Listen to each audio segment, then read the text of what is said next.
It's me, Mrs. Swanson, and I wanted to come to you today. I'm actually in the media center today, and I wanted to read to you a bit of Elijah of Buxton. Now, this is an amazing book, obviously held back in history. It's a Newbery Medal winner by Christopher Paul Curtis. I'm going to do exactly what I do when I walk into the media center. I'm going to read the inside cover, and then I'm going to check out that hook that the author gives me.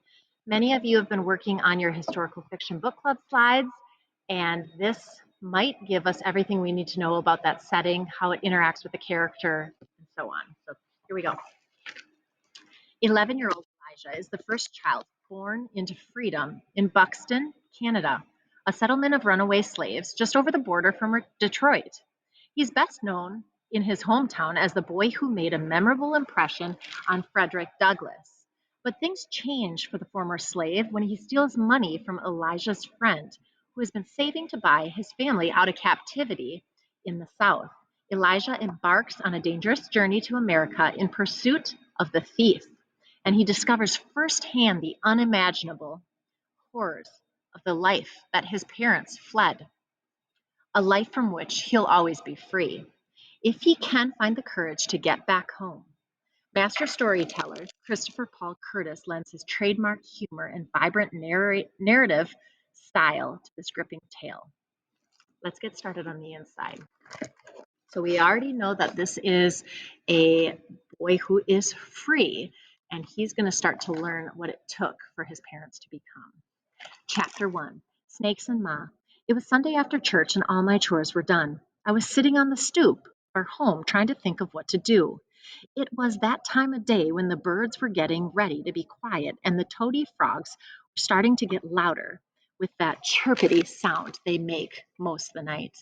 I wondered if it would be worth it to go fishing for an hour before it got dark. I got that question answered when Cooter came walking up the road waving at me. Evening, Eli. Evening, Cooter. What are you doing, Eli? Well, I was thinking about getting old Flapjack and going fishing. You want to come? Uh-huh. I got something more interesting than watching you fish. I got a mystery. This might not sound so good. I ain't trying to be disrespectful about my best friend, but there's a lot of things Cooter sees as being mysterious that most folks understand real easy. I asked him anyway, what's the mystery? I was cutting through Medea's truck patch and seeing some tracks I ain't ever seen before. What kind of tracks? Were they big? Uh-huh, they was long and they was wiggly. I followed them, but they disappeared across the grass. Cooter's pretty good at tracking, so maybe this was a mystery after all. Let's go. We got to Cooter's home, opened the gate, and went round back to his mother's truck patch. Cooter was right. There's amongst the rows of his mama's beets, corn, and green peas were some of the strangest markings I'd ever seen. I studied them real close.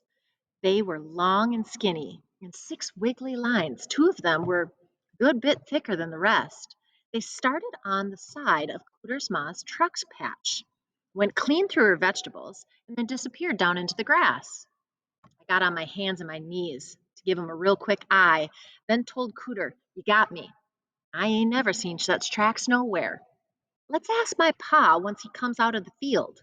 But afore we had the chance to ask Pa, the preacher came walking down the front in front of Cooter's house. He ain't at all like the common preacher that's got a church or nothing, but he tells anyone that will listen that he's the Right Reverend Deacon Dr. Zephira Connerly III, and that he's the most educated, smartest man anywhere around. Instead of saying all those names, me and Cooter, we just call him Preacher. He leaned on Cooter's fence and called, "Evening, boys." "Well, evening, sir." "Hot one today. Are you two off swimming?" Cooter said. "We're trying to solve us a mystery, sir." "Really? And what would that be?" I told him.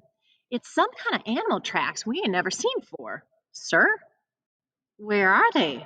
The preacher opened the gate, walked into the truck patch, squatted down, and peered at the tracks just as sharp as I had done. He took a jackknife out of his pocket. He dug a little scoop of the dirt out on the tracks. He looked at it so close that his eyes started to go cross.